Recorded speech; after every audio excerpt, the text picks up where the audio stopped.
So I was playing ranked mode last night and I was doing really well. I think I had an 8-game win streak against 8 individual opponents with Elisa. I may or may not have been nursing a semi at the time, but then I ran into this Asuka player, and isn't that just a story of life, by the way? You're having a really good time and then you run into an Asuka player. I'm just joking, but I took a really bad loss. It's not the footage that we're looking at, by the way. This is a random game I had with Zafina this morning, but I decided to use it in the background because I thought it was a really good match. But I got 3-0'd by that Asuka guy. It was the kind of loss that you don't want to see. You know, I got counter hit a lot. I was messing up execution. I was attacking into the reversal. And after the match, I caught myself sort of talking down to myself in my own head and letting myself fuel my own frustration. You know, why couldn't you beat that guy? Why did you make those mistakes? It's not like I have a bad matchup against Asuka with Elisa, by the way. I actually have a lot of really interesting counterplay. For example, all of my dive kicks are immune to the reversal, so I could just launch it with an EX every time I see it. But I sort of had to stop myself because I realized that what I was doing wasn't exactly rational. I was doing really well at a high rank, the highest achievable rank in the game right now, and then I lose once and I feel like the biggest asshole in the world. It made me think about how online Tekken is almost like a torture device. It's like a system designed to keep us perpetually dissatisfied, you know, if we are players who really care about doing well in this game. And so I started thinking about that. I went online and started botanizing in some numbers, you know, rank distribution and so on. And I had a couple of thoughts that I wanted to share with you guys. Now I know Main Man has done videos talking about distribution before, like, you know, what's an average rank, what's a high rank, and so on. In this one, I want to talk a bit more about what the numbers can teach us in terms of mentality. And I also want to talk about how I hope that this system changes in the future. I honestly believe that the most important update that this game could have in Season 4 is an overhaul of the ranking system. It's so important for the health of the game, especially right now when online is really our only way of playing the game with one another. But the first image I looked at is this one. It's rank distribution from July of last year on PC, by the way, so kind of old numbers, something to keep in mind.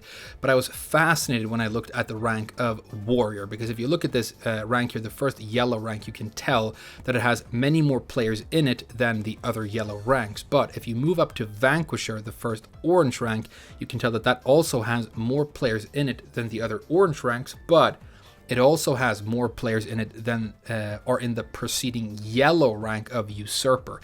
And that is not what you would expect, right? If each new rank is more difficult to get than the previous one, then you should see a gradual degradation of these numbers. But instead, we see this weird spike every time we enter a new color at Vanquisher, and then again at Genbu, Mighty Ruler, and Fujin. So why does that happen? Well, this is conjecture on my part, but I'm pretty sure it has to do with a sort of good enough effect where people feel that promoting to a new color is much more dramatic and much more important than promoting to a new rank within a color.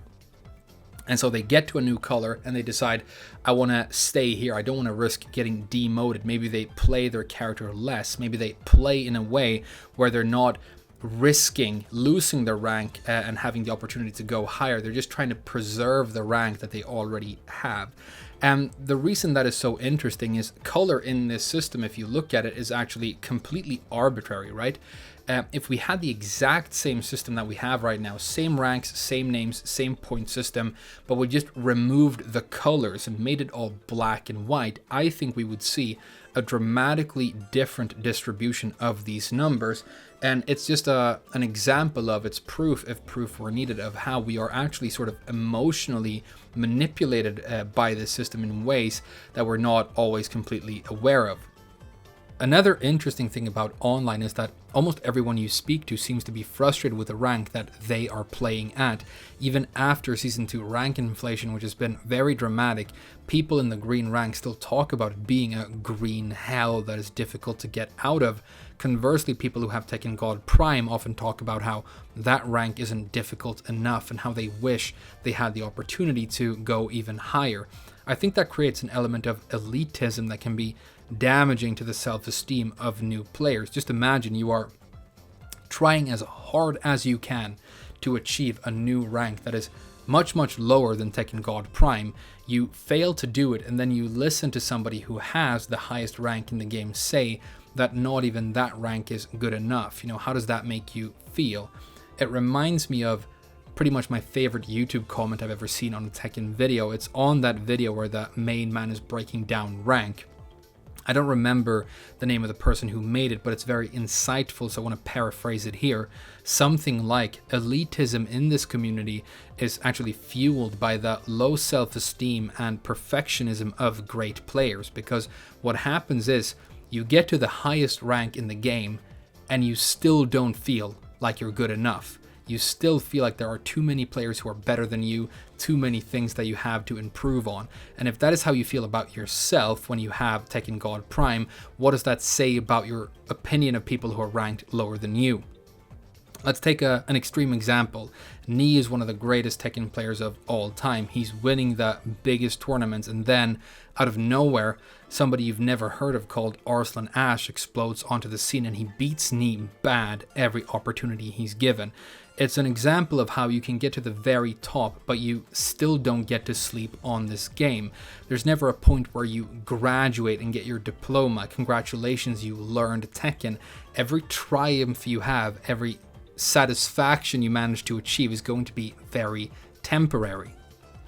Thinking about these things and looking at these numbers sort of made me feel like the governing emotion that is actually controlling rank distribution globally is fear. It's a sort of general undercurrent of anxiety around losing. And so if I was to give you a big tip on how you get to play at the highest ranks in this game, it would be that you have to be brave enough to risk losing and getting demoted so that you don't sabotage your opportunity to go even higher. Don't be part of that spike in the curve where you get to a new color and then you stop playing. But the advice is sort of two-pronged, because you also have to be nice to yourself when you do lose. Don't make that mistake that I was making yesterday, where I was beating myself up inside of my own head over losing.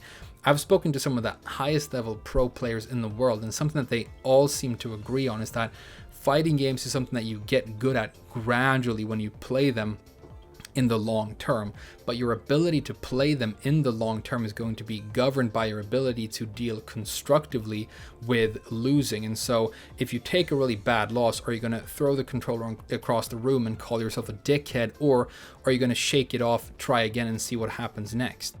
I do want to talk a bit about Tekken God Prime because it has another interesting anomaly in the numbers. If we look here, we can tell that 0.18% of the player base get to True Tekken God, but 0.43% of the player base get to Tekken God Prime. Again, it's not what we would expect. We would expect the lowest number to be at the highest, most exclusive rank.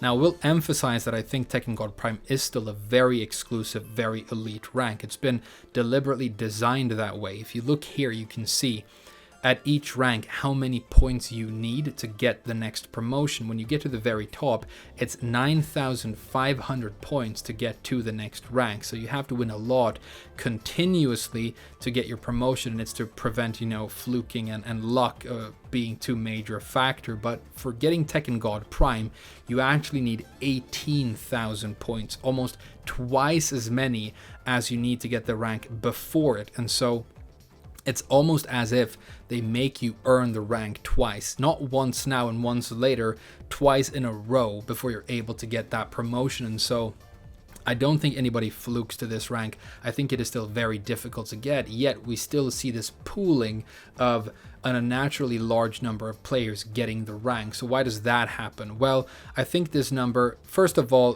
people talk about cheating in this game. I don't really understand how that works. I've heard talks, about boosting and save states, and I'm very bad with technology. I don't know exactly how that works. I'm going to assume that it's a minor factor, but who knows? But I also think that the Tekken God Prime rank currently contains not only the people who have that rank, but also all the people who have the potential to go even further. And that's why we see this sort of pooling effect. And I can sort of understand the frustration of people who are at this rank, because like I said, since I got it, I've actually had a really high win ratio, and I feel like if there was another rank above it, I could probably get to it, and I'm curious to see if I could. I sat down this morning and I was going to play Tekken, and I was going to pick my character. I wanted to play Eliza because she's my favorite character to play right now, and I realized that there's not really anywhere for me to go with her, and so I decided to start getting back into Zafina, and I'm gonna make her my next project. But it is kind of frustrating. You want to know how many of the other players at that rank you can actually beat and how much higher you can go. So what is the solution? Do we add more ranks and make it even higher? Well, I don't know. Maybe that just creates the same pooling effect at an even higher rank. So I was thinking about what you could potentially do, and I was thinking about another game that I really used to play a lot and really like, which is Diablo 3. So what they do in the online mode of that game is that you have seasonal resets. You would have to come up with another name for Tekken, of course, because we have season 1, 2, 3, and 4, and so on. But what basically happens is you play in a certain meta for a couple of months, and then everything is reset. So you reset everybody down to the bottom rank again, in the example of Tekken, and then they also, which is really cool, introduce some balance changes every time. They look at what's weak, what might need a little bit of help, and they introduce some minor or major balance changes. So just imagine you're playing Tekken. The meta feels kind of frustrating right now, but you know, a couple of months from now there will be new patch notes. Some of the weakest characters will be getting a little bit of help. There will be this opportunity to start over fresh, and then the race is on again to see how far and how well you can do this time.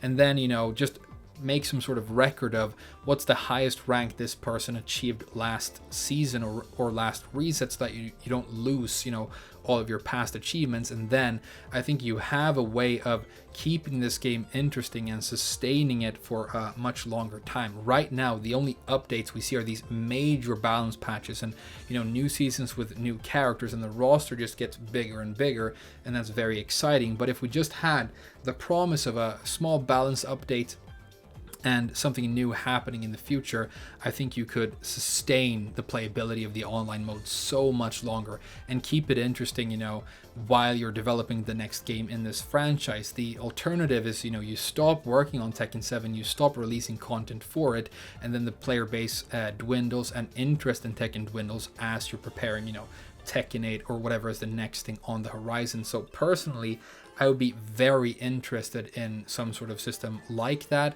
I think it would be a good solution to some of the staleness we have in ranked right now. But maybe it's a terrible idea. Maybe you have some opinions on it that you want to share with me. I'd be very interested to hear them. But that's my take on the current state of ranked mode. I hope it was interesting enough. Definitely let me know how you feel in the comments. Thank you so much for watching, and I'll see you guys again very soon.